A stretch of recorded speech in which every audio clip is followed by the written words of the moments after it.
All right, we're live. Texans lose to the Rams. Heartbreaker. But is it really that surprising? It is the Locker Room, number one source for Texans digital content. I am Landry Locker. We'll hear from DeMeco Ryans. We'll hear from CJ Stroud. We'll hear from you as well. This game started out with the anticipated offensive line shuffle. And the reality is that if you expected this to be a good offensive line, you were setting yourself up for failure.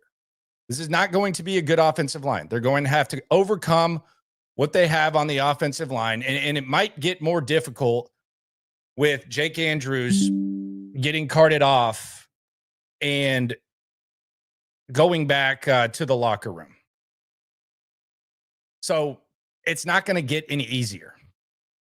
But what we saw in LA, while it's frustrating, while it's not enjoyable for anyone to watch, this is Texans football.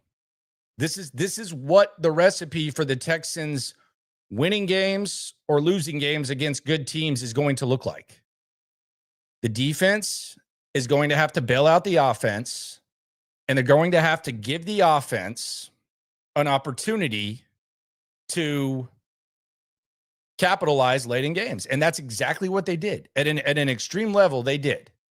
And it looked like that the offense was perhaps going to get the job done and reward the defense for the gift when Azeez Al-Shire forced that fumble. But they were unable to do it. And that's another thing that this team finds it, another situation that this team finds itself in is you have Dare Ogunbowale, who everybody likes. He's a good special teams player, but there should be better options than that at the running back spot. Like if you want him to be an emergency running back, that's fine. But in that situation, you want to have better options. I thought this was going to be a game where maybe we saw a little bit more Woody Marks. I thought his superpower was catching the football. And I know before Dare Ogunbowale fumbled, he did have the catch, and he got out of bounds to set them up with massive scoring opportunity. They needed to go 41 yards in 1 minute and 57 seconds with 3 timeouts and a fresh set of downs because the Rams bailed them out on 3rd and 11, the final play before the 2-minute warning. It was all laid out perfectly for the Texans for what the reality of their situation is. That's just where they are. Is it an ideal situation? No. But that's the reality of the situation. They have flaws on the offensive line. Their entire goal is to avoid playing Blake Fisher and Juice Scruggs.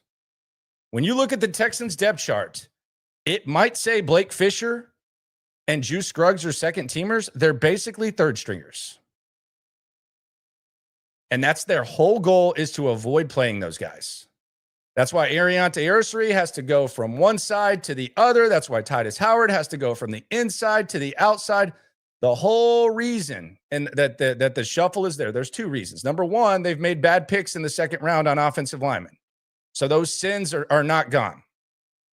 Number 2 is they tried to avoid playing those guys at all costs. And we kind of saw why with Blake Fisher. Blake Fisher appears in the game, and Blake Fisher immediately gets a 15-yard penalty and completely just kills any hope at scoring points for the Texans. But this is the recipe for better or worse. And sometimes it'll be better. But nothing that you saw today should really surprise you. Not if you've been listening to SNL, 4 o'clock, 9 a.m. tomorrow, by the way. Reaction Monday, SNL with myself and Cody Stutz, 9 a.m. tomorrow. And we'll go over the grades and do everything else. Then we got the Houston's Collective, the Texans Collective. If you haven't subscribed to that, got 3 channels now, myself and Stutz. This one's with our agency, but that's going to be a 6 o'clock and take you up to the Monday Nighter with Sean Pendergast and Reginald Atatula. So that'll be fun. But this game shouldn't really surprise you. They're not awesome at running the ball. The offensive line is shaky. The defense is awesome, and they're vulnerable in the slot. That was one of the keys. Is they're very vulnerable in the slot, and I think the honeymoon phase of being able to hide Jalen Petrie in coverage, it's gone. At the end of that game, as soon as you saw, and this was kind of a long shot anyways, as soon as you saw Puka go in motion and you saw Jalen Petrie follow him while he was in motion, you should have turned your TV off. Unless you like to watch the other team get in victory formation. Because as soon as that happened, that was a wrap. And we saw that. They're very vulnerable in the slot. The Texans are extremely, extremely vulnerable in the slot, especially if Jalen Petrie is going to be playing nickel. And here's the other thing. Based on reality,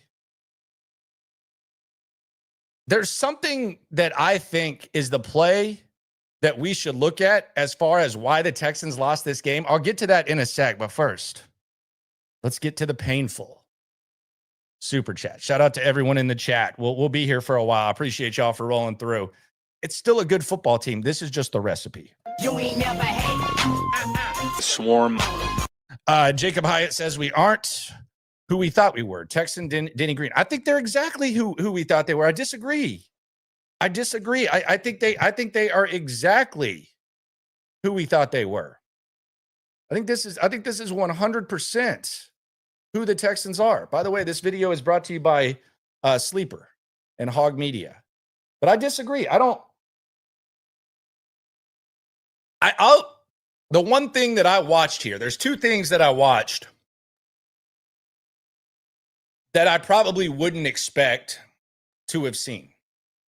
But the big picture of what this football game looked like is exactly what I thought it would look like. But number one, I don't expect Davante Adams to cook Derek Stingley. Should I? Because he was kind of cooking.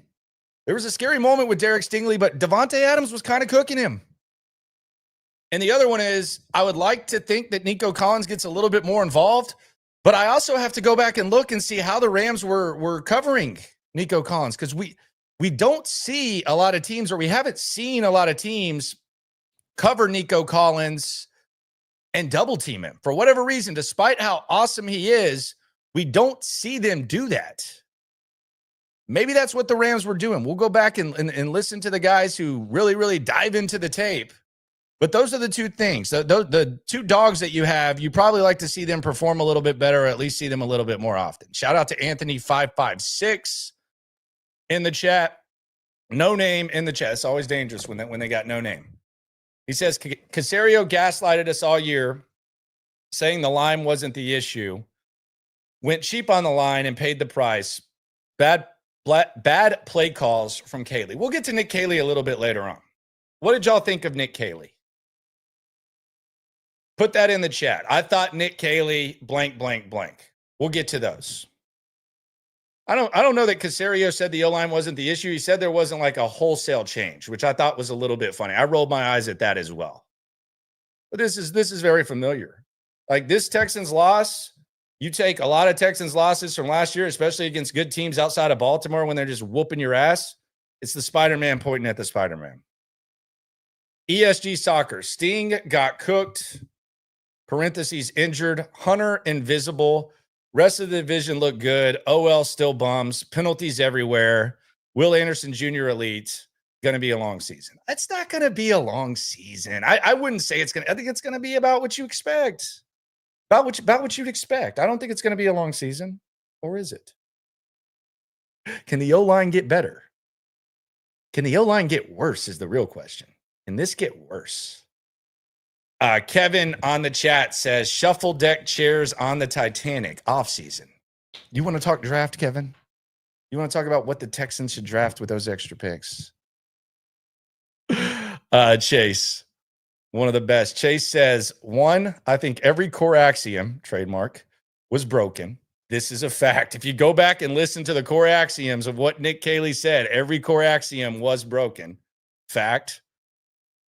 Two, maybe get your best weapon, the ball, to the axioms. Yeah, maybe add that. Like, and the other thing about Nico Collins is he's kind of one of those guys where the best plays to Nico, and we did see it today, we just didn't see it a lot, is getting the ball in his hands quickly. So I agree with that. You probably, and I think Nick Caley will probably agree with that. We'll talk to him on Thursday. But yeah, you probably want to see Nico Collins touch the pill a little bit more. And 3, DeMeco preaches discipline, but it never shows. They are a very undisciplined football team for a coach who preaches discipline. I agree, even on defense. But the reality is the defense is good enough to where they can have a couple of offsides penalties and they bail themselves out because on that same drive, they have a few sacks when they force the Rams out of field goal range. And I actually thought Sean McVay kind of sent a message, and he kind of let you know. And sometimes people let you know with their actions. Did y'all notice that Sean McVay on 3rd and 9 in a one-possession game, 3rd and 9's nothing. They pretty much clinched the game on a 3rd and 9. They ran the ball up the middle and then punted. And then they didn't even try to attempt a 57-yard field goal. They didn't even want to do that. So Sean McVay early on in this game, when was the message from McVay? I'm looking at the drives here. McVay decided to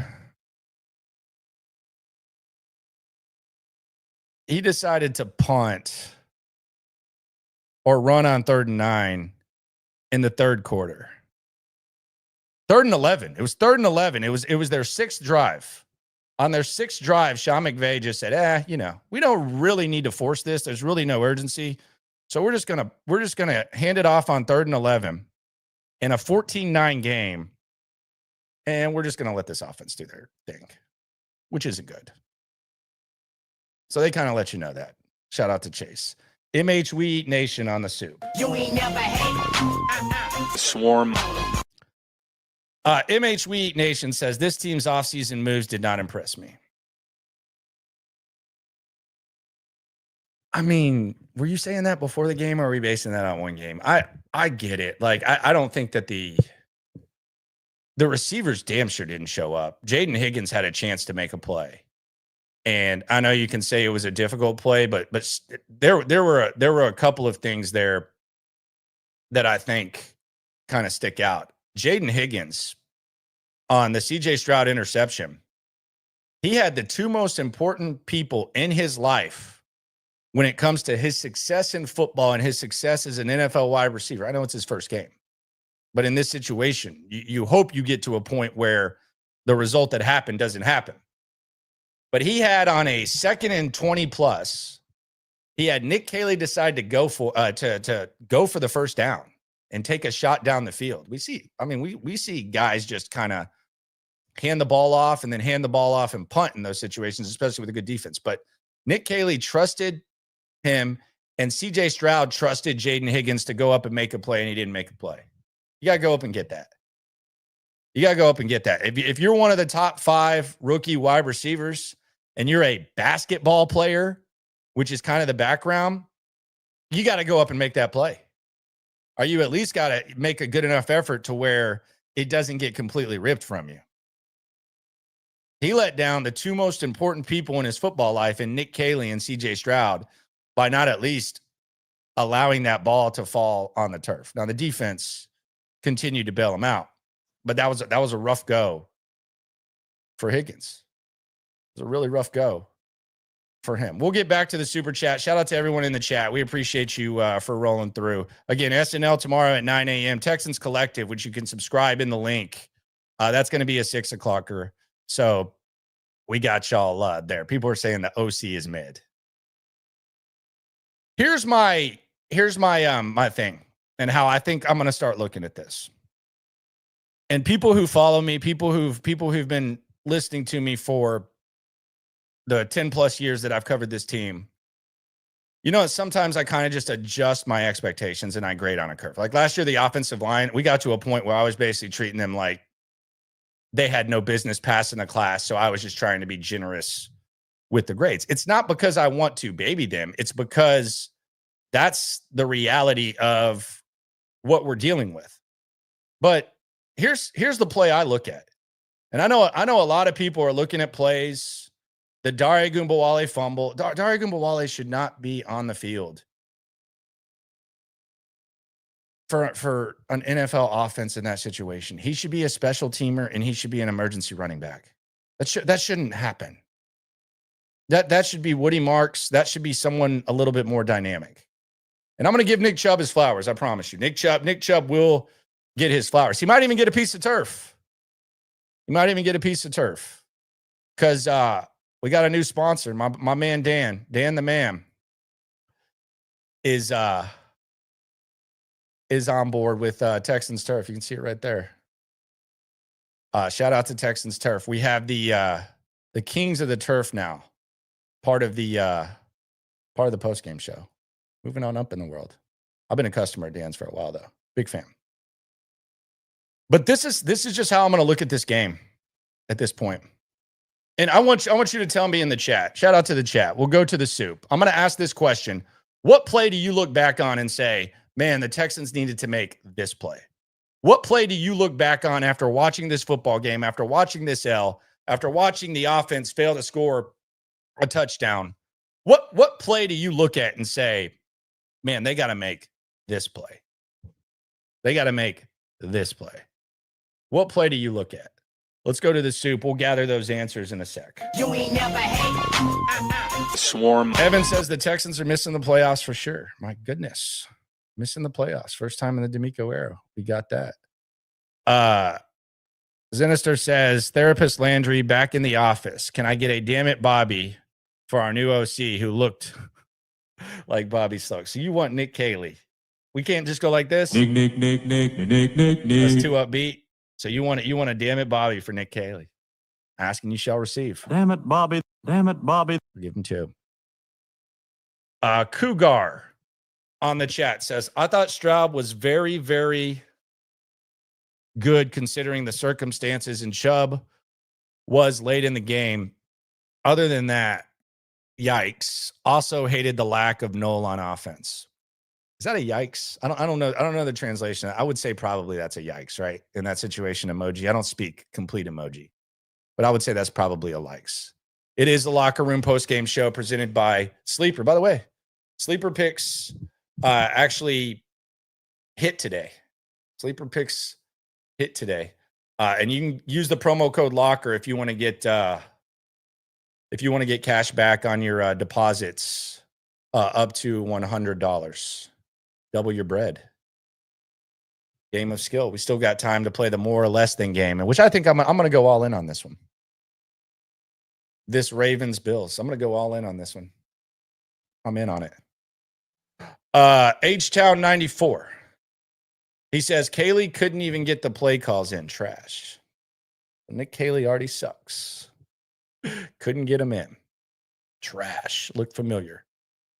Master Bruce says, this team has too much cheeseball-ish going on. What is cheeseball-ish? I do know what cheeseball-ish, but in this case, what does it mean? Shout out to Lil Blue Bands. Appreciate you for rolling through. Grieving. Nathan Palmer. I know it's one game. There's always some intense comments coming after you start it with that.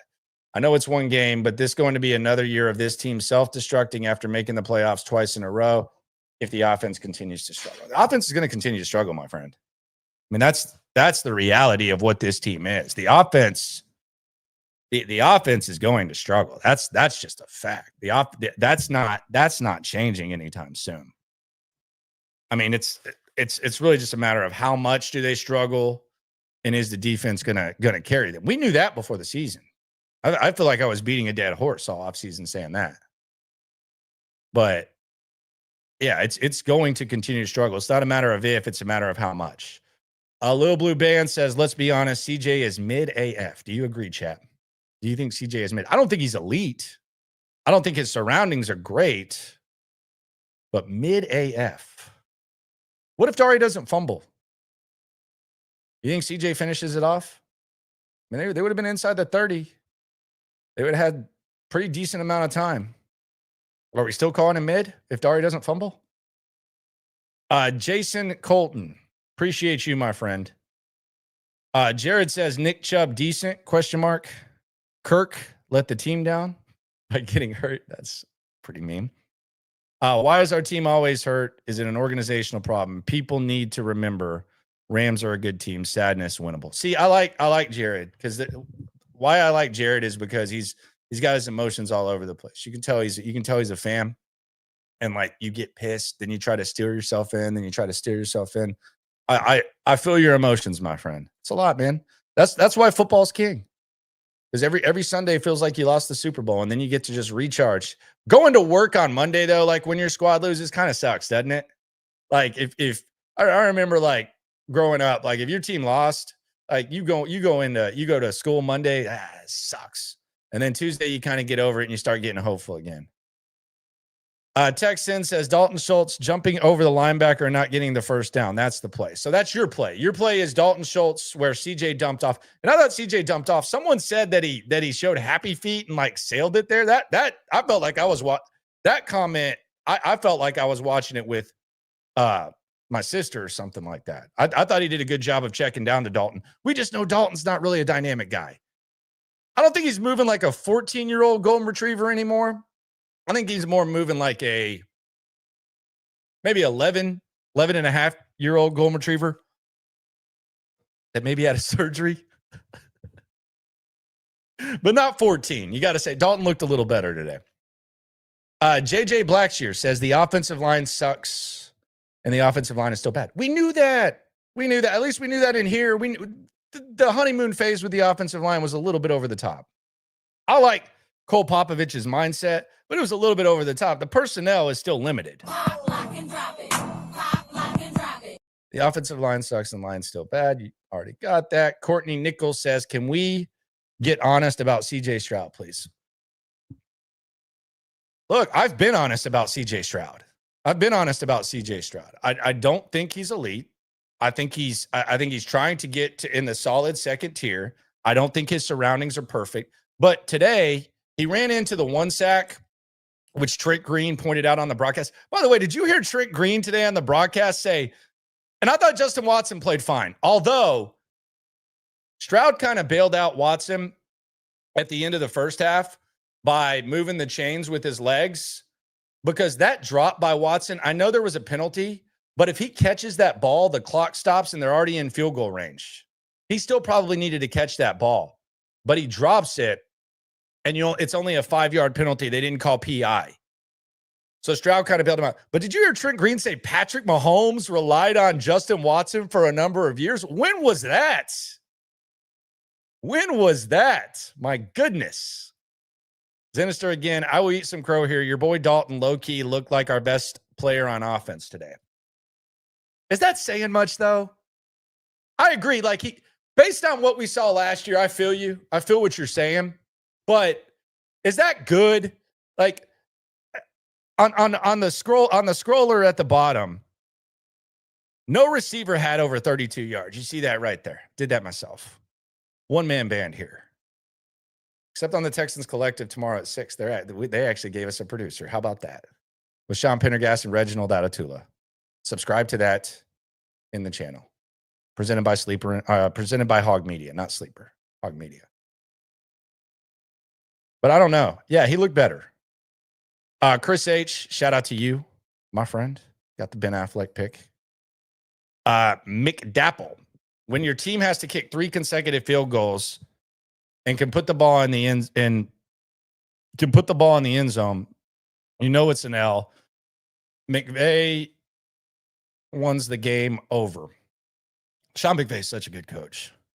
Did y'all notice, like at halftime on that first drive where the Texans had taken the lead, Sean McVay comes out. Remember when Bobby Slowick said, I'll play it again for old time's sake.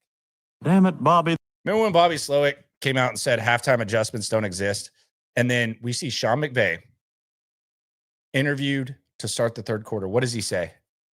This is a massive drive for us. This first drive of this second half is a massive drive for us. And you could tell he just sniffed out the Texans.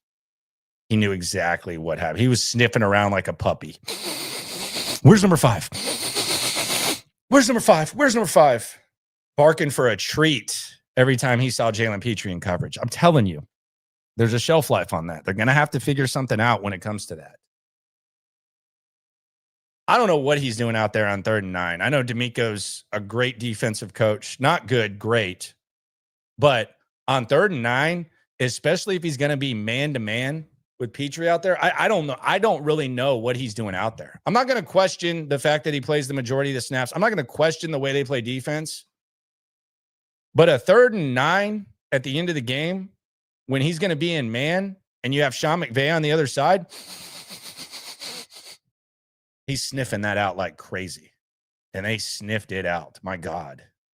They sniffed that out like crazy. It was like a drug dog. You ever watch those cartel shows? The dog ruff, ruff, smells the crack. That's what you see number 5 out there in man coverage. Dog starts going crazy.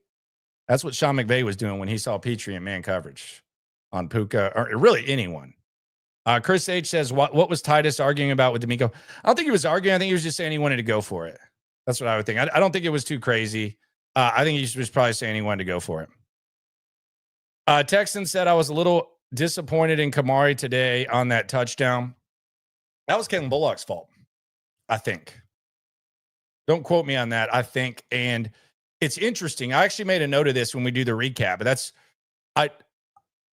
I'll go back and get like the full breakdown and talk to John Harris and maybe Seth.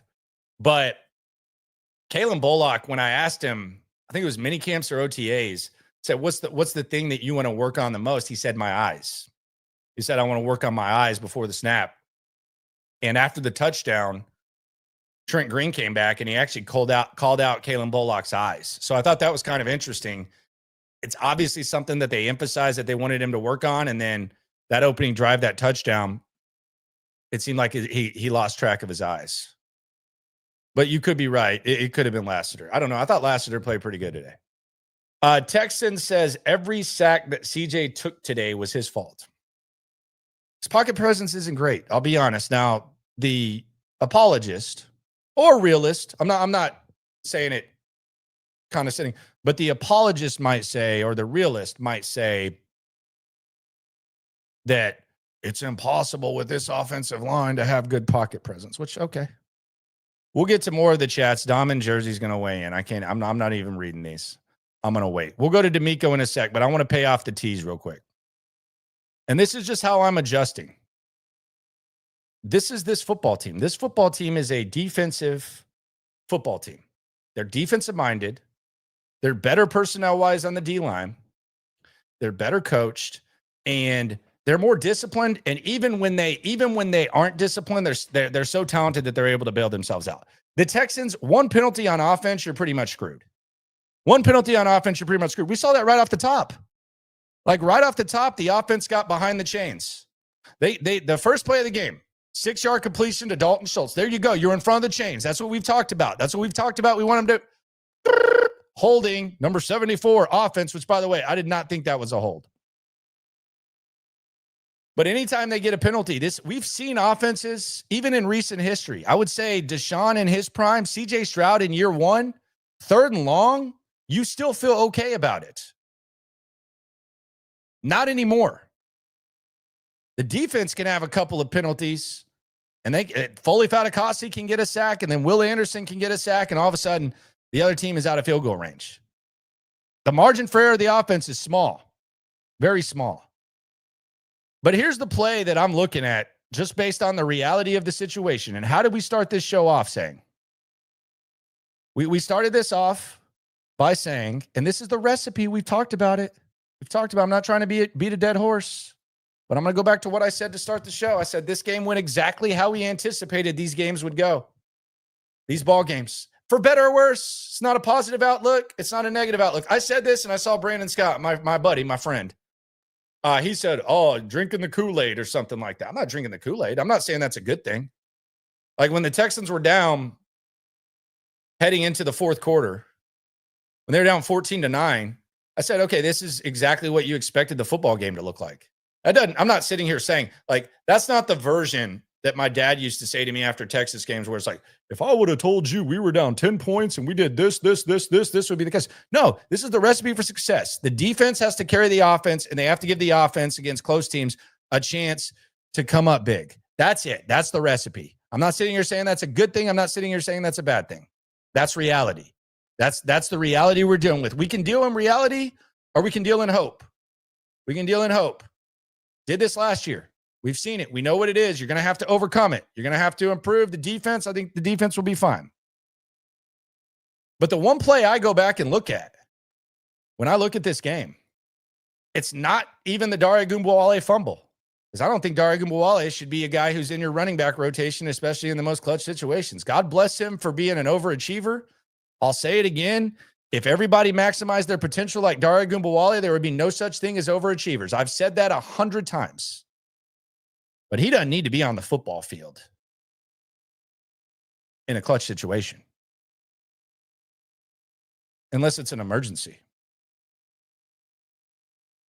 Now, the hurry-up situation, they seem to trust him in. There was no hurry there.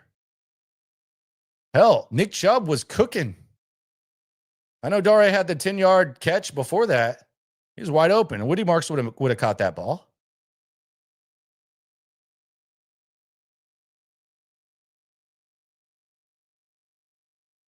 You can point to a number of plays.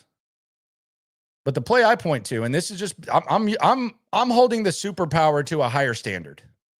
I'm holding the superpower to a higher standard. We'll hear from DeMeco Ryans in a second. We'll look at the Kings of the Turf presented by Texans Turf. The greatness that is Texans Turf has changed my life. If you're interested in getting turf, I'm telling you, Dan's the man. I shopped around before I even worked with him at the old radio station. Still my boy. Love Dan. He does his thing. But the play I look at is the Texans have to stop the Rams on 4th down. Is it too much to ask for the defense? Probably so. Probably so. The defense did what an elite defense does. Sometimes they have to be even better than elite. They stopped them on the 3rd. The rollout. Daniil Hunter had a shot at it. Petrie had a shot at it. By the way, why aren't you putting Christian? Why aren't you putting all the linebackers in there instead of Petrie on a goal line? They got to evaluate the Petrie situation, because that, like, on 4th down and goal, I know he can shoot the gap every once in a while, but like you have all this athleticism at linebacker, why not use it? Like, I understand in the base defense, and on 3rd and 9 when he's lined up with Puka, that's crazy. I don't like questioning DeMeco as a defensive guy, but my God, what are we doing? But they have to stop the Rams on 4th down. Period. That's more realistic than for me to expect much from this offense and this offensive line. I'm not trying to get into the whole crap that people talk whenever someone says something's wrong. Well, that's not the main reason. Obviously, we know what the main reason is, but the main reason is reality. The main reason is reality. Expecting much from that is unrealistic. You're going to drive yourself nuts. Defense has got to stop them there. You win the game right there. 9-7.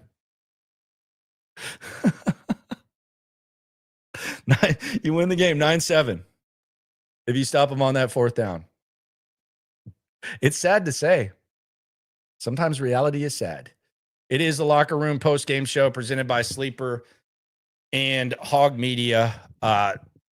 Sleeper is my favorite app. It's the score app I use. I'm on Sleeper instead of Twitter because it's more organized. It's right in front of me. And if you haven't played Sleeper, good news is you can get $100 deposit match up to $100. All you got to do is use the promo code LOCKER. My favorite game is more or less. More passing yards, more rushing yards, all that. Check that out. I moved my fantasy league to Sleeper, one of the best apps in the game. So check out Sleeper. Use the promo code LOCKER and get $100 deposit match up to $100. The best DFS in the game. And it makes you feel better when you're wagering on other things after your team loses. Let's hear from DeMeco Ryans. DeMeco Ryans, man, the defense, good. Offense, bad. Again, Spider-Man 2025, pointing at Spider-Man 2024. See what DeMeco had to say about all that. And then we'll get to the Kings of the Turf. We'll recap the game. We'll hear from CJ Stroud. We got a lot to get to. We'll get to you as well, I promise. The super chats and everyone else who has some stuff to say. Shout out to y'all. The season is upon us. Happy New Year regardless. Some New Years are better than others. I don't think it's time to panic just quite yet. Let's hear if DeMeco's panicking. Spoiler alert, strongly doubt it.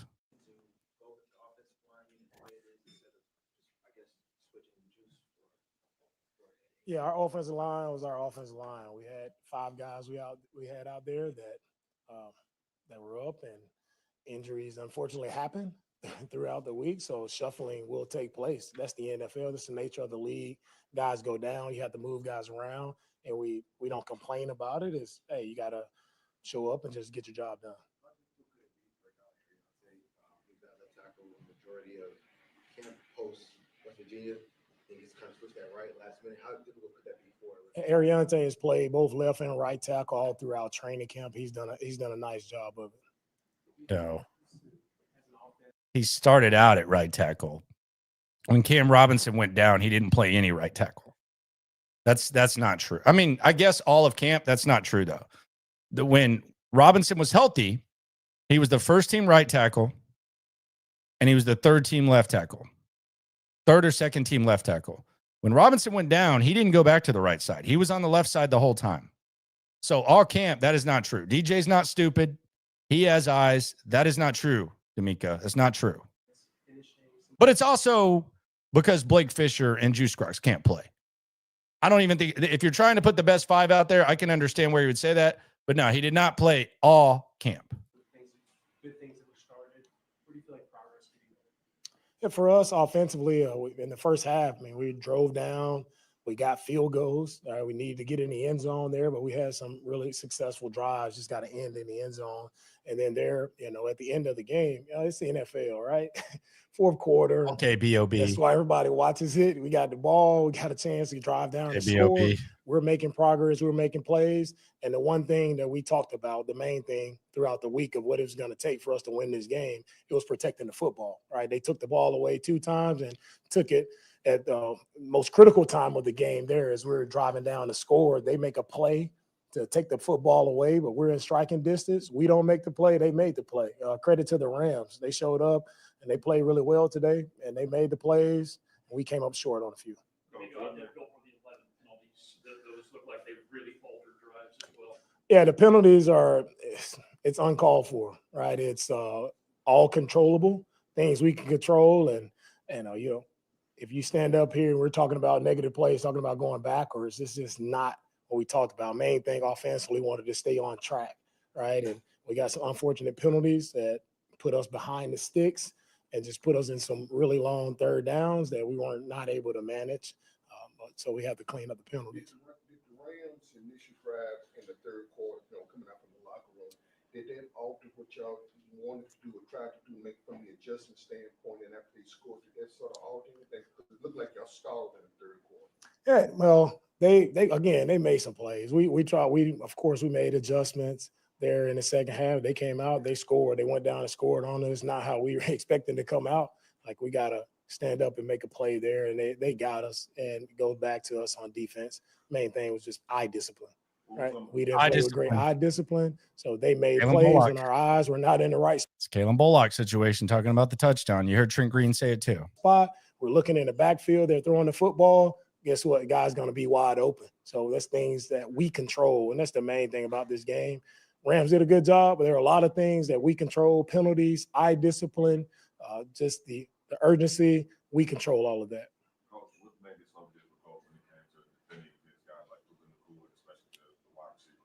Yeah, Puka made some plays. I think Puka, he did a nice job today making some plays, and credit to him. He's a good player.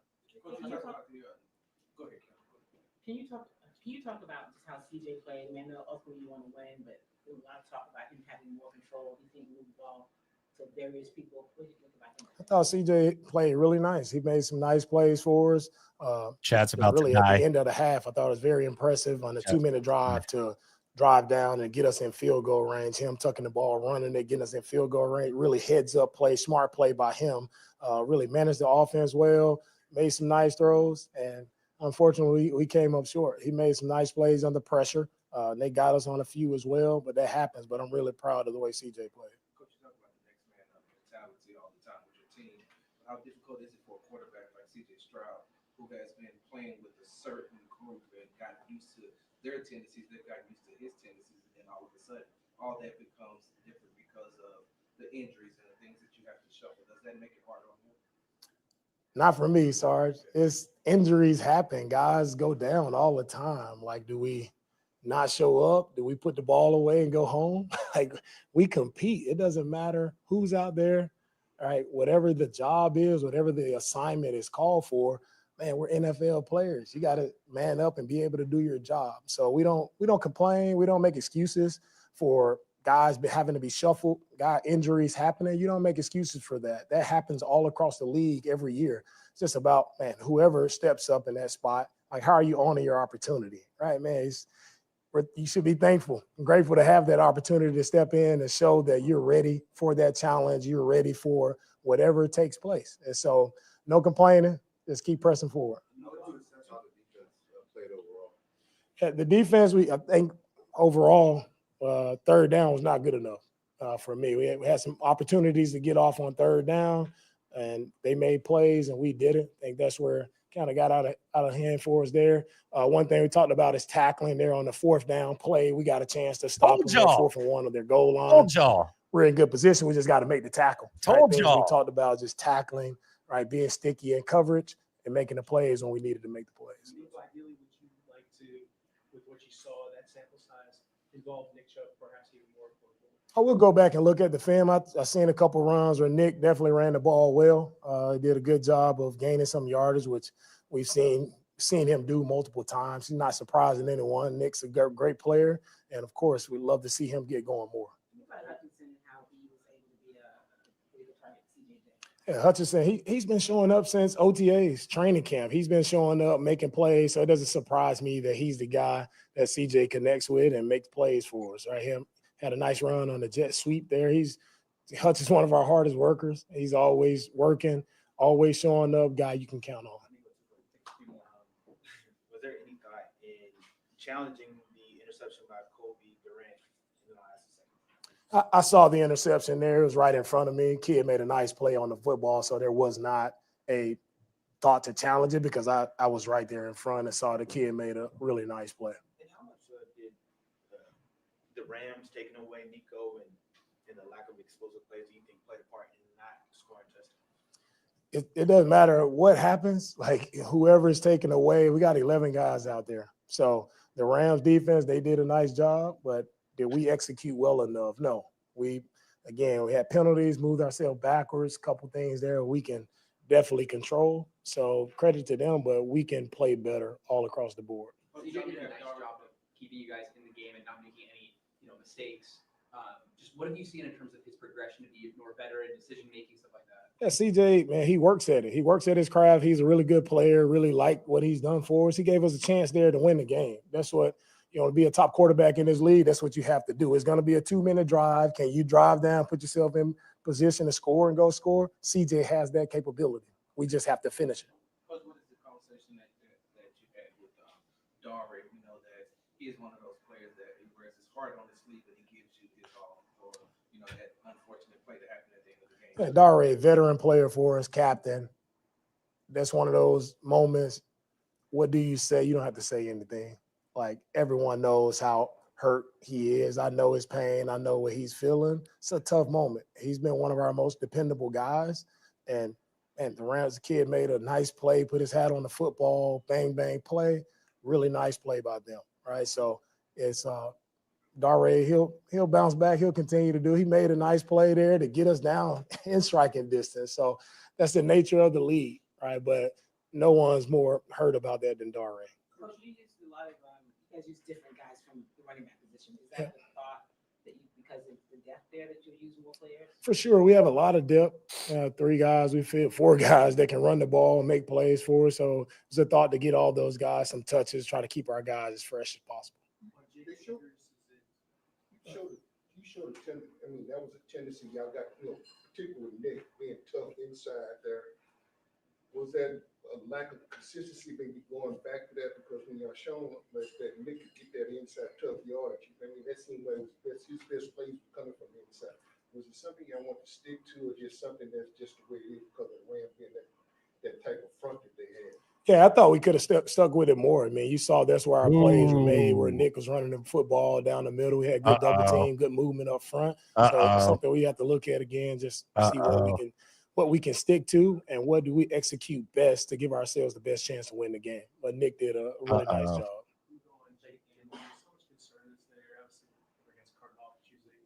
Yeah, Jake had a foot injury, so we'll be monitoring that, evaluating a little bit more throughout the week.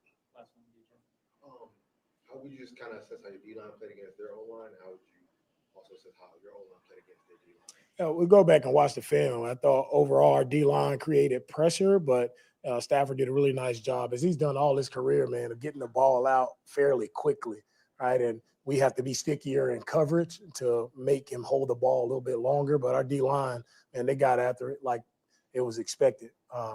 And our front, we had some good plays. Again, they made some plays versus us too that, and I think we would love to have back. But two really good fronts. Their defensive line, our defensive line, two good fronts, and they both were the strength today. All right, thank you guys. All right. So, a couple things there from DeMeco, and we'll react to CJ tomorrow. When we put a bow on the week on the 10:30 live stream here in the locker room. Again, Reaction Monday, 9 a.m. SNL. Come see us at Spanky's. We're going to be at Spanky's Friday, out there at the Sharpstown location on Bel Air Boulevard. Myself, Cody. I think John McClain's going to go through. A lot of people. Dog cuss. Good stuff out there at Spanky's. I know most of you already know. But come by, say hi. We got a lot of prizes, a lot of stuff going down there. Couple reactions to what DeMeco had to say before we get to the Kings of the Turf. All right. It's obvious that, just like I said before we went to DeMeco, that they had to make that tackle on fourth down if they wanted to win the game based on reality. He thinks the same thing. That hasn't changed. He literally said CJ played nice. Like, that's a quote. CJ played nice. He said CJ gave them a chance to win the game. No, the defense did. The defense gave CJ a chance to win the game. Did you not see Azeez Al-Shire force that fumble? The defense gave him a chance. I don't think CJ was terrible. I don't think he was bad. I don't think he was great. But he literally said CJ played nice. Then you look at the defense.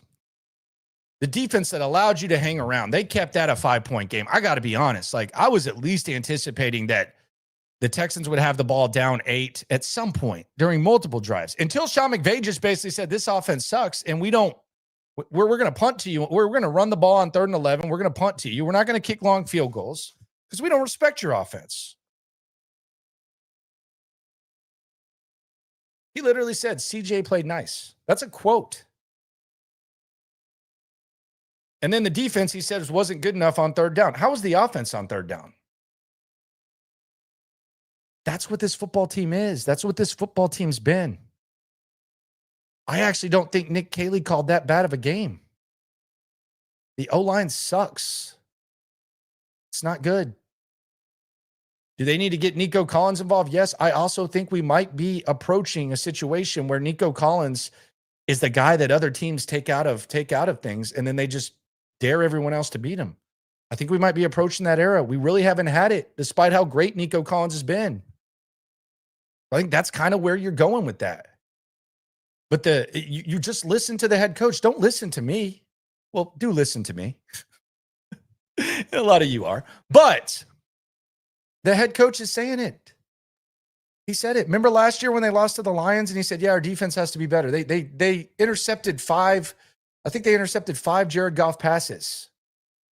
And he said, our defense has to be better. When the offense turned the ball over in the end zone and was unable to get any points. He said, our defense needs to be better. He's telling you that. That's what the situation is. You know, believe him. He's telling you what the football team is. I'm telling you. That's what DeMeco is saying. So believe him when he tells you that. Believe him. It's much different when it comes to how the defense is talked about and how the offense is talked about. And quite frankly, it probably should be. But sometimes the coach can at least fake it. DeMeco can't even fake it. CJ played nice. You think CJ thinks he played nice? I doubt it. Let's do this week's Texans Turf, Kings of the Turf. Texans Turf, Kings of the Turf. Shout out to Dan and his entire team at Texans Turf. They did my lawn. I have a small lawn. A lot of people have big lawns. They've done some of the biggest names in town. I'm not going to sit there and throw them out there and name the names, but they've done the biggest of the biggest jobs, and they've done the small backyards like myself. It's kind of been a life changer.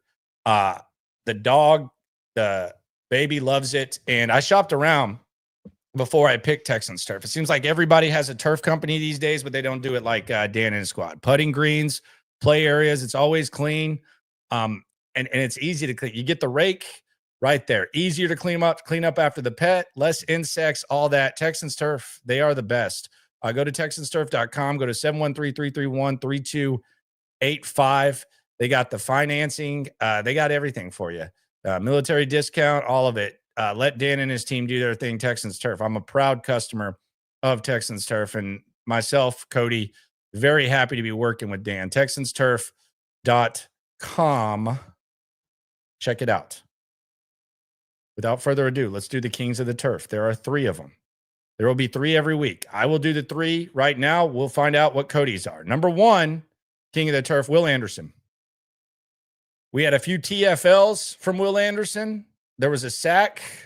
Will Anderson saw it. He's the straw that stirs the drink. Didn't see much from Danielle Hunter, but Will Anderson was there. He's kind of the guy who sets the tone for the defense. So King of the Turf, number 1 is Will Anderson. King of the Turf, number 2, Azeez Al-Shire.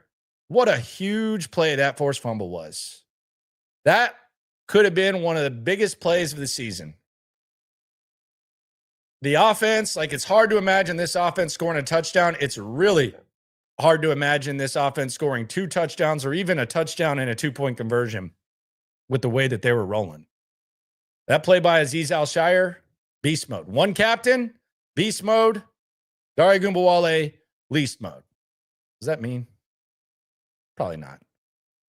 Next King of the Turf.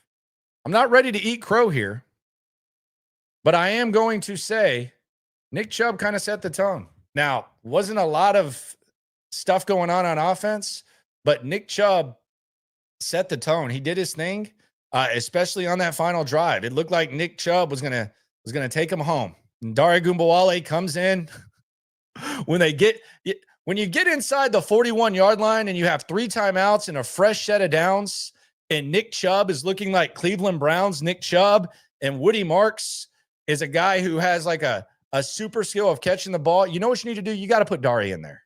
You have to. Let's just be serious. You got to. You got to. That's what they decided to do. I don't know why I turned this into a Dare thing. Nick Chubb, King of the Turf, number 3. Give Dan a chance to make your home better. I truly enjoy it. The Texans Turf. It's a game changer. It looks great. Everything. TexansTurf.com. Shout out to Dan and his squad. That's this week's Kings of the Turf. Let's go back to the super chat. Dom in Jersey. This is always dangerous, but against my better judgment. You ain't never hate. Swarm. He says DeMeco needs to be held accountable. 11 penalties every drive. It's 1st and long, 2nd and long. I'm sick of it. Same effing BS garbage from last year. This did feel like a game from last year. I agree with you. They're not a disciplined football team. They haven't been for a long time. Matthew Reuter, however you pronounce it, my friend, he says it felt likely Nick was trying players out with the constant changing of running backs and wide receivers. I really didn't like the committee, to be honest with you. I think Woody Marks needs more opportunities. I really didn't like the shuffling of the committee.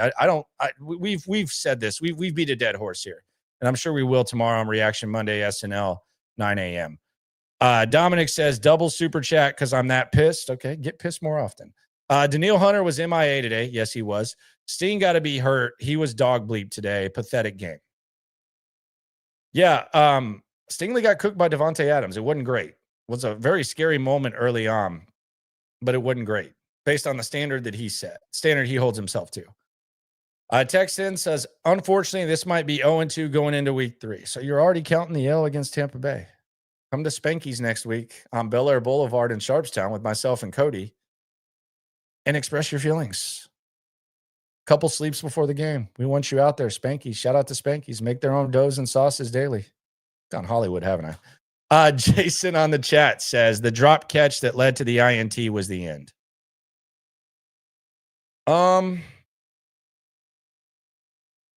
Yeah, it wasn't great. But the defense still bailed him out before that. Defense had still bailed him out. But maybe you had lost hope there. I can understand. Can't really trust this offense. Zinister says penalties today were like the ghost of Tunsil's past. I was starting to get PTSD from all the flags. Yeah. Again, they average a lot of penalties with DeMeco. That is a thing. Texan says we are wasting plays with Dameon Pierce getting the ball or throwing the ball to him. That drop, by the way, I'll go over this in the recap of the game. But that drop, there's some good combos and there's some bad combos. I always look at it through like fast food lenses. I don't know what the equivalent was of that, but it'll make sense once we get to the rundown of the game. David H says this fan base is average at best. Stroud did not play bad. I actually agree with you. I don't think he played bad. I don't think he played great, but I don't think he played terrible. I mean, football is a reactionary game, and that's the beauty of it. That's what's awesome about it. But if Dare Ogunbowale doesn't fumble, and again, you need 41 yards. Nick Chubb has just done his thing. You just got a timeout. Woody Marks can catch the ball. Like, I know he said Dare made a play. He was wide open. You could have put Woody Marks in there, and Woody Marks would have made that play. Dare is a special team. Dare is a special teams guy. You see Frank Ross almost cry about him this week. He's a special teams guy. But if Stroud completes that pass and ends up gutting out the win, like, are we still saying that? Let's say probably not. And there is something that CJ Stroud did today that I thought was really, really solid that I've been begging for a long time. AR says at least Chubb looked good at the end of the game. Collins' disappearance was shocking to me. Stroud almost saved us. Low-key Landry, that fumble almost made me throw up. Thoughts on if we improve? I don't know if this offensive line gets better. I don't know if this offensive line gets better. I really don't. Can the offensive line get better? It's one of my questions. I don't expect much from them. I actually think this is about what you could expect from this offensive line. Sad thing is we've seen much worse. You can almost make a case that this was a better version of last year, which is sad. I think the pressure rate was 50%. We saw some 80% last year. But I don't know how much better this offensive line can get. But yeah, Chubb did look good at the end of the game. I was a little scared by DeMeco Ryans saying, yeah, I thought we needed to run the ball a little bit more. Is DeMeco going to start to dictate the offense now? Like, is this going to become like DeMeco just forces them to run the ball? We need to run the ball. Play field position. Be a completely defensive-minded squad. He did say that. Zach says basically have to be the 2000 Ravens. Pretty much. You heard what DeMeco Ryans said. He criticized the defense. CJ played nice. It's a quote. Played nice. Yikes. H-Town94 says no more first-year play callers. My goodness. I really didn't think the play calling was that bad. What did you hate about the play calling? I didn't think there was anything. There was really, like, as far as the play calling itself, I didn't hate it. Didn't hate it. Doggo18 says Daniel Jones looked better than CJ, and we are just destined to never have a good offense again. CJ, at least in this offense, is so boring. No deep plays. Yeah, they didn't take a lot of shots. There was a couple 20+ yard passes, but yeah, they're not really one of those, and they get covered to where that's damn near impossible. Texan says DeMeco says CJ played nice. He didn't say he played well. He didn't say he was proud of him. When have you ever heard him say anything like that? I don't know. Played nice I don't know what that meant. Kind of crazy, to be honest. Preston L says, makes me have respect for Billy O with his 30-2 record with a lead at half. This game was over before the turnover, killed by another turnover. Yikes, Bill O'Brien's getting respect as a DeMeco. Ouch. T says, I do think we get better. The Rams are also a great team, and McVay is going to Canton. We move on and learn, hopefully. So you're going on to Tampa Bay. Black Eighth Element says, most games will look like this. Defense holding on for dear life. Petrie gets exposed. Offense barely score. The Petrie thing, they're going to have to figure out. They're going to have to figure out. It's not pretty.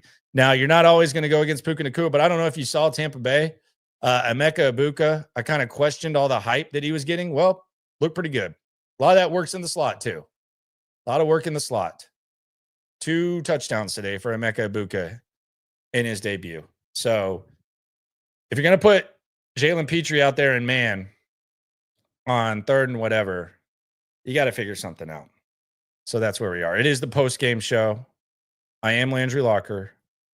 If you're just tuning in, DeMeco Ryans said, CJ Stroud played nice. That's a quote. React to CJ Stroud tomorrow, 9 a.m. Reaction Monday with myself and Cody Stutz. We'll get our obs together. Texans Collective, 6 a.m. new channel. Subscribe to that in the description. Sean Pendergast riding with us. But let's go into the game recap as we do after each game.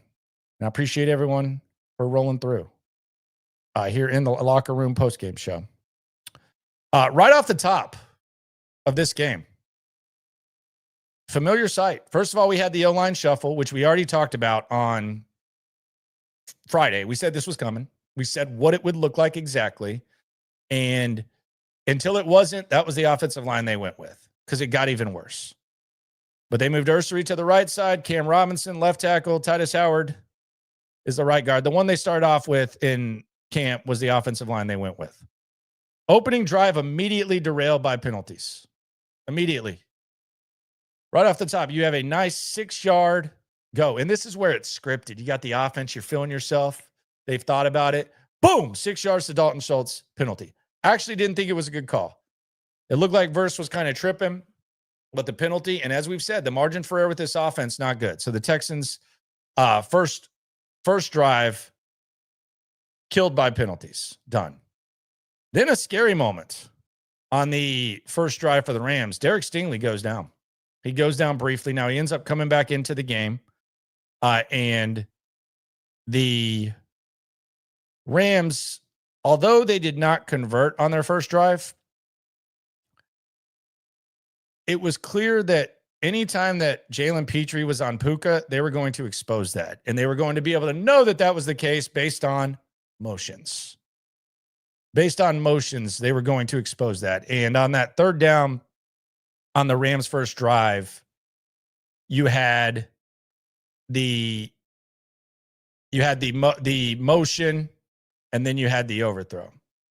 So this was kind of a sign of things to come. I imagine they went to the sidelines and they said, hey, McVay probably went over to him and said, hey, anytime you got 5 on you, we're going to sniff it out and we're going to throw. Sniff it out like a pup. Drive number 2 for the Texans. I thought this was good. They took a 3-0 lead on the second drive. Fairbairn with a 51-yarder. We know Fairbairn can kick in the hot weather. Doesn't like the cold weather, but he likes the hot weather. But I thought the good thing about this drive was CJ Stroud used his legs. Found Higgins for 24 yards. Used his legs on 3rd and 5. the first moving of the chains. Then he used his legs again. He found Schultz for 11. Then he found Higgins for 24. And then on 3rd and 7, Stroud finds Schultz. He gets licked. Ursery kind of got roughed up a little bit, and it resulted in CJ Stroud getting licked. And then there was an incomplete pass to Schultz that was pretty close. But I thought the encouraging thing about this was that Stroud used his legs, which is something he should do more often because he's good at it. Usually he waits till the end of the season to kind of do it. See Ohio State, Georgia, see Texans versus Chiefs last year. Sprinkle in the Halloween game against the Jets. But I thought it was encouraging to see CJ Stroud used his legs. Then we had a big moment. The Texans had their scare. The Rams got theirs. Henry To'oTo'o completely lays out Puka Nacua. Puka Nacua is bleeding. He goes to the back. He gets tested for a concussion.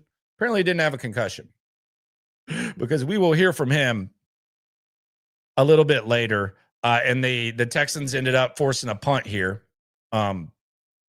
Big play by the Rams, actually negated by a blatant holding call on Darrell Taylor. So we go to the second quarter, the Texans' third drive.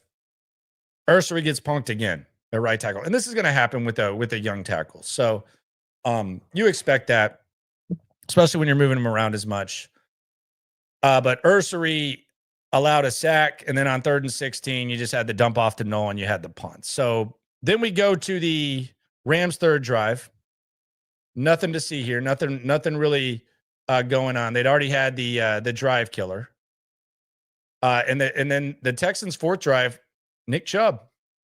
People said, wait till the game for Nick Chubb, despite the fact it wasn't that impressive in practice. Well, on drive 4, Nick Chubb looked good. He had 19 yards on his first 2 carries of the drive. Then he added 7. Then they brought in Dare Ogunbowale for whatever reason on 3rd and 3. You got to run up the middle with Dare Ogunbowale on 3rd and 3. He doesn't get it. He only gets 1. And then the QB sneak is alive. My favorite play in sports, the QB sneak. A 2-yard QB sneak. I'll be damned. Texans ran it. They moved the chains. Offense ends up stalling. You had another sack. And the Texans go up 6-0. And immediately they're playing basketball. 3-pointers. Can't win football games with 3-pointers very often. But they're playing basketball. And then Kaimi Fairbairn, who was so good in the first half, kicks the ball in the end zone. And that gives the Rams the ball on the 35-yard line, approaching the end of the first half. And that's where, let's sniff it out. Oh, Puka versus Petrie, 20 yards for Puka. Then Williams with a strong run for 10. We get to the 2-minute warning. Then Puka again for 24 yards. Then Puka comes out again. I guess they're looking at the blood or something. And you have Williams stood up. 3rd and goal. Stafford attempts the QB sneak. You stop him. And then I think this is where the Texans had a chance to really just win the game, because the defense has to win you the game. The 4th down, they fail to stop him. And the Rams take the 7-6 lead with lots of Puka and some Williams. Then we go to the Texans drive, and the Texans is actually good. CJ Stroud again uses his legs. He uses his legs to set up the 51-yarder for Kaimi Fairbairn. Now, there was a drop by Watson that could have been big because the clock would have actually stopped and they would have gotten the field goal, but 51-yarder makes it 9-7. And the Texans have a halftime lead over the Rams. 9-7, leading at halftime. But then those halftime adjustments that we often talk about. The halftime adjustment. Sean McVay at the start of the 3rd quarter, he comes out there and he says, this is a big drive for us. This is an exact quote from Sean McVay. This is a big drive for us. And I'll be damned. They absolutely smacked. And I mean smacked. The only time that they really did it the entire game was right after halftime, where the head coach, and we live in a city where the OC not too long ago said that halftime adjustments didn't exist. Damn it, Bobby. But one of the most respected offensive minds in the game, he comes out at the start of the 3rd quarter and he says, it's a big drive for us. And they just completely march up the field. Just complete dominance. You had Devontae Adams with a hell of a catch versus Stingley. By the way, this started with a -4-yard play from Puka. Right after that, though, Devontae Adams, hell of a catch on Stingley. Then you had maybe a busted coverage. I don't know what was going on. Was it on Petrie? Was it on CJ Gardner-Johnson? I don't know. But Xavier Smith for 36 yards. Some people are like, who the hell is that? Not an expert on Xavier Smith, I'll be honest. Then the ball's thrown behind Devontae Adams, but it was perhaps because Derek Stingley had a hands to the face. And then the touchdown where Trent Green immediately called out Kalen Bullock's eyes, which was something that DeMeco Ryans and Matt Burke said that he needed to improve, and Kalen Bullock said himself. And the Rams take a 14-9 lead. And you wonder, okay, what are the Texans going to do? Are they going to be able to kick 2 field goals and not allow the Rams to score? Is that possible? Because this team finding the end zone did not seem at all possible. Did not seem at all possible. First drive of the second half, we saw what the Rams did with theirs. This is the Texans' 6th drive overall. CJ finds Watson for 12 and then Stover for 10 to move the chains after an early penalty. They overcome a penalty. Then they get another 1st and 15, and they move the chains again. So twice the offense, early penalties, and they're able to overcome it. Nico Collins for 14, and then Nick Chubb moves the chains. Then you had I don't want to say it was like overly suspect, but I don't know that the player was actually blocked into CJ Stroud. Kind of felt like he lunged at his legs. I'm fine with the no call, but they pick up the flag. And then CJ Stroud after that, he's sacked for a loss of 13, which looked like it was kind of his fault. And then there was a near interception. But this was the one sack where CJ clearly walked into it, probably could have stepped up.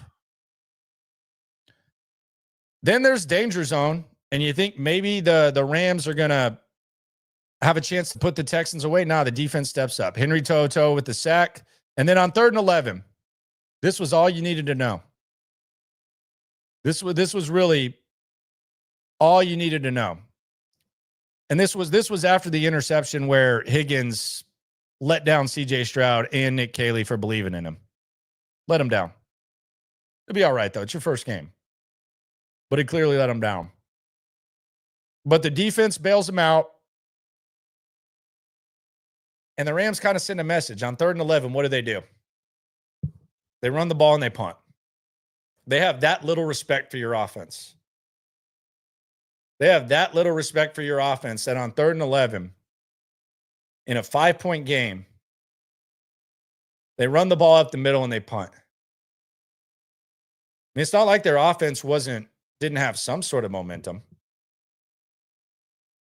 They had just completely smacked you around. Like the drive before, they'd completely smacked you around. It was pure dominance. And they have such little respect for your offense that they run the ball up the middle and they punt. That's an FU. That's an FU. And the Texans kind of validated what they thought. And we had just a complete cluster F of offensive line shuffling after that. Cam Robinson goes down. We get another offensive line shuffle. This time they put Blake Fisher in at right tackle, which is clearly something they don't want to do. And based on anyone who has eyes and watched him for over 8 seconds in camp, they should not have confidence in Blake Fisher. He comes in, he immediately gets a 15-yard penalty, and then Cam Robinson comes back and he says, you know what? I was probably going to take the rest of this drive off, but man, I can't leave that guy on the field. CJ's going to die and we're going to lose. So Blake Fisher, get off the field. In between that, we had another shuffle of the offensive line as Andrews. By the way, Jake Andrews is so tough. He walked off the field. It almost looked like his shoe fell off. Tries to walk back to the locker room, but they end up carting him off. We got to keep an eye on that. It did not look good. So we could be seeing Jared Patterson, which is not great. But the Texans fail to do anything, and they end up punting the ball. Then we go to the Rams 7. The defense bails them out again. Devontae Adams cooking Derek Stingley again. Nice little back shoulder catch. But the defense, despite a couple of penalties, they're able to make the stop. There was a Will Anderson sack. And the Rams at the 57. Again, this is perhaps a message about the Texans offense. This with a 57-yard field goal attempt, they decide that they're going to punt. They don't want to attempt a field goal. They trust their defense to stop this Texans offense. Then we get the combo. This is called the combo plate drive. I titled this the combo plate drive in my notes. This was on Texans' 8th drive. So we had the good combo plate and we had the bad combo plate. And combo plates are kind of subjective. Combo plates are kind of subjective because it's really just about your taste. But I think we can all agree on this. Combo 1 was a nice combo. Xavier Hutchinson, we've talked about him in camp. He showed some decent things. Xavier Hutchinson with a catch and then a sweep to move the chains. That's a good combo. Then for some reason, they just had to get Dameon Pierce involved. You got to get Dameon Pierce involved. Basic swing pass. He drops it. Setting up 2nd and 10. Then you know what? We got to put the ball. The guy who just dropped it and the guy who averages like a yard a carry, you got to give him the rock again. Dameon Pierce up the middle 1 yard. That sets up 3rd and 9. I actually thought it was a good check down by CJ to Dalton Schultz. I don't know how much more he could have done. I actually thought he did a good job holding the ball and dumping it down. But the Texans end up punting because they had a good combo and then they had a bad combo. You got to get Dameon Pierce involved. Running back position's a disaster, by the way.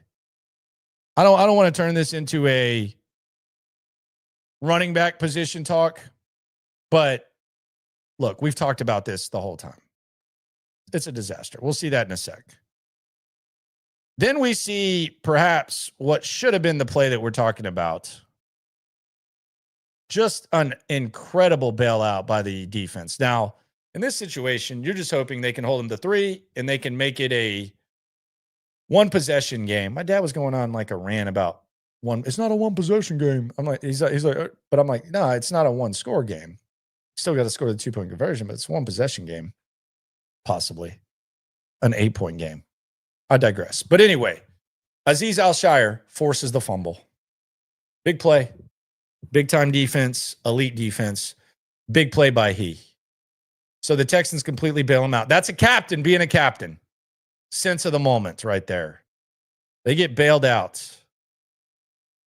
Then the Texans get bailed out by the defense again, but it's not their own defense. It's the Rams defense.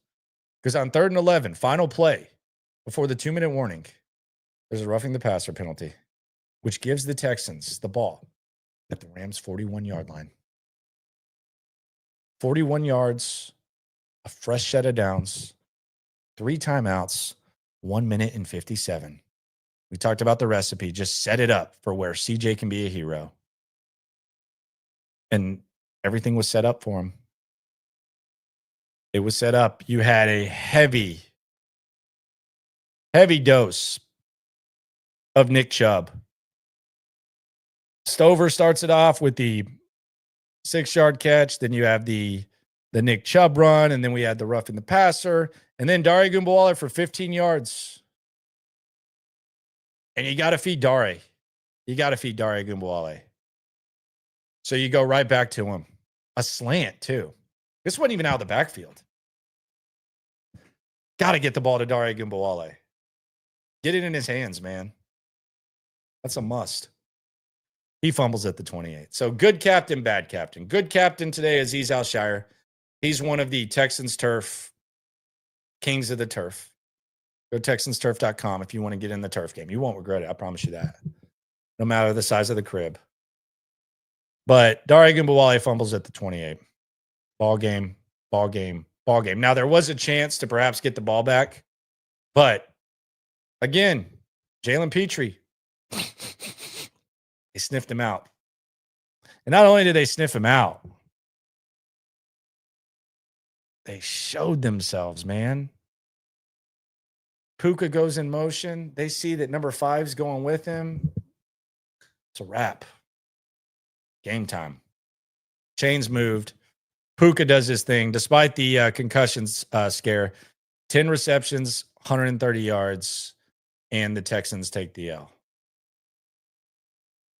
The end. And this is what this football team is going to look like. This is what this football team is going to look like. Defense is going to carry and get the largest chunk of the pie. The offense is going to have to do something. The offense is limited by personnel. The running back position is up and down. Like, we're celebrating the Nick Chubb day like it's great. And I'm saying we as in me. I thought it looked great, but it's based on the expectations. So I don't know. Someone is asking, why do we still play Dameon Pierce? Don't know. Got to get him the rock. Got to get him the rock. Larry says the Rams were favored to win at home, and they did. Yes, they did. Offense needs to do better. Yes, they do. Defense only allowed 14 points. Yes, they did. It's only one game. Yes, it is. Thank you for the opinions, Larry. On the super chat. You ain't never hate. Swarm. Sports Talk with D says they don't have enough time for deep ball plays. And I watched a lot of football today, and it's like our QB is the only one running for his life. Man, that sucks. That sucks when you feel that way. Doesn't it suck when like you kind of feel handcuffed on offense, and then you kind of look at the you look at the other offenses and they just seem so far. I thought Nick Caley didn't call a bad game today. I really didn't. Was it great? I mean, I don't understand the Dare thing and that type of stuff and the Dameon Pierce thing, but that's as much of a personnel thing as anything. They neglect the running back position. Oh, Dameon Pierce has had 2 subpar years and been unable to be healthy. We got to keep him around. Dare Ogunbowale is a great special teamer. We got to keep him around. Matter of fact, when we have a fresh set of downs and we're at the 41, we got to put Dare out there. We got to feed him. We got to feed the beast. The running back thing is just kind of a problem. I think running back and O-line, definitely a problem. And the shuffle sucks because you have 2 second-round picks you don't want to play. We talked about this. I don't have to beat a dead horse. Where'd that saying come from? Beat a dead horse. Someone help me out. I can just Wikipedia it or look it up after the show. ESG Soccer on the soup says he did play nice. Multiple drops. OL chaos. INT from soft rookie mistake. Schultz soft. Pierce bummy. We will be fine. But division looked very improved. Yeah, I don't think CJ played terrible. I don't think he played good. I don't think he played terrible at all. So I'm with you. Like, if you don't think CJ played great, cool. But I don't like point to anything and just say like he ran into that sack. I thought he did a good job using his legs. I thought his legs actually led to some points. I thought he gave Higgins a chance to make a play that Higgins didn't make. I thought at the end of the game, he's not the one who fumbled. So you may have had a chance. Like, I don't want to say he did a good job managing the game, but he did a good job managing the game. Now, the guy that you're about to pay a crap ton of money to, do you want to look at him as a game manager? Probably not. He's probably going to need to flip the switch, but Dare Ogunbowale didn't even give him a chance. Like, Dare Ogunbowale didn't even give him a chance. And maybe you can say the front office didn't give him a chance because they don't take the running back position serious. I'm not getting into draft talk, though. We're in season mode. I'm not gonna do it. I'm not gonna get into draft talk off season mode. I'll stay focused. I'll keep my eye on the prize. MHW Nation, this defense has to be 2016 number 1 defense good. I think they played that way today, don't you? Like, did that look like a number 1 defense in the NFL? I think they did. Now, they need to figure something out with Petrie. This is another dead horse. You're not going to have that luxury of being able to hide him around for 95% of the time. And situationally, I don't get it. Like, I don't get it when it's 4th and 1 from the 1-yard line. Do you want him near the line of scrimmage, or would you like to have like some more linebackers? You got some depth at linebacker. Christian Harris is an athletic freak. He may have been out there, but put the freakish linebackers out there. You damn sure don't want him in man coverage against Puka. That's crazy, actually. That's insane. That's where maybe you put Smith on the outside, you put Lassiter on the inside. I don't know. Man, I'm telling DeMeco how to coach defense. I got to stop. But really, the Petrie thing is going to get sniffed out. Jamie P on the soup. Maybe it's like when a woman says a guy is nice. Love the show, my dude. I love you too, my friend. Appreciate you very much. But it just kind of is what it is. The halftime obs, I forgot to put this up, but I thought the halftime obs were pretty easy. And this was the best half the Texans played. Only time they scored a point. And I thought this was kind of the key. I thought Stroud did a good job using his legs. I thought we had expected offensive line and slot struggles. on defense. Ka'imi Fairbairn, we know he likes the hot weather. So he was doing his thing, and I thought Chubb set the tone early based on what we expect from the Texans running backs. Those were my obs there at halftime.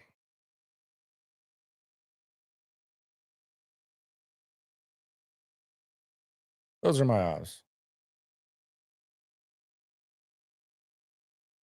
But they got to figure some stuff out, and they got to overcome their shortcomings.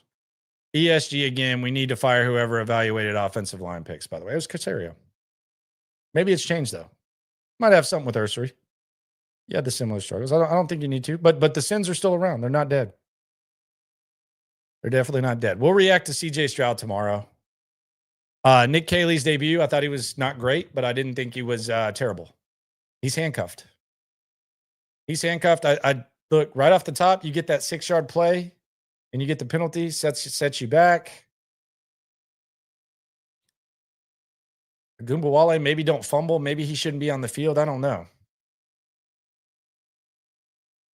Dameon Pierce, maybe he shouldn't be on the field. Like, the running back depth is suspect. But that's where we are with the Texans. It's just kind of where it is. And tomorrow, got a stacked day. 9 a.m. Reaction Monday on SNL. Me and Cody. Sometimes, like, it's nice when you get to sleep on it and kind of gather your thoughts. It's usually a little bit more rational. It can be worse, though. You can wake up and be a little bit more pissed. The foundation is still the same. I think, to go back with what we started with and the overall theme of the show, the foundation is simple. I think that this is what their football games are going to look like. But maybe there's some other things that we can figure out that we'll talk about tomorrow. We'll get the grades in. 9 a.m. on SNL. The Texans Collective, do me a solid. We got up to like 950,000 in the live chat. Go ahead and subscribe to the Texans Collective in the description. It's gonna be nice. I'm gonna let Sean and Reggie and myself and Cody. It's gonna be a different feel, but we're gonna provide you with some good content leading up to Monday Night Football. It's a promise from me. And come see us out at Spanky's this Saturday. We'll be out there, or Friday. I said Saturday, damn. This Friday, out there, Bel Air Boulevard, Sharpstown location. I can't wait. I've been looking forward to that meal for 2 weeks now. It's not even as much the broadcast as it is the meal. Looking forward to that. So come out there. Got some gifts, some good stuff, some really good stuff, some gifts for you, and we'll make that happen. Be sure to subscribe. Be sure to like. Be sure to ride along. And be sure to always remember, when it comes to this Texan stuff, we're all in it together. Shout out to Sleeper. Again, use the promo code LOCKER, and you will get a 100% deposit up to $100 on the best DFS and sports app in the game. Shout out to Sleeper. Also, shout out to Texans Turf. If you're looking to make the move to turf, trust me, you won't. So one of the best things, seriously, that I did for my home, and Dan is the best in the game. He's not going to rip you off. Quality dude, good dude. He'll work with you. These people try to take advantage. Not Dan the man. Appreciate y'all for rolling through. Always remember, when it comes to this Texan stuff, we're all in it together. One more soup before we get out of here. Thought our DL would disrupt Stafford more. It's a good point. 3 sacks. Probably should add a little bit more. Made a little bit uncomfortable. Although I do think they did have some really good situational, opportunistic sacks that kind of bailed out the offense even more. So yeah, I agree. I mean, maybe it just goes back to the expectations that we spoke on earlier today. Who knows? No matter what it is, though, 9 a.m. tomorrow, SNL. Always remember, when it comes to this Texan stuff, we're all in it together. Texans take an L. Texans, 1 week into the season, no touchdown scored.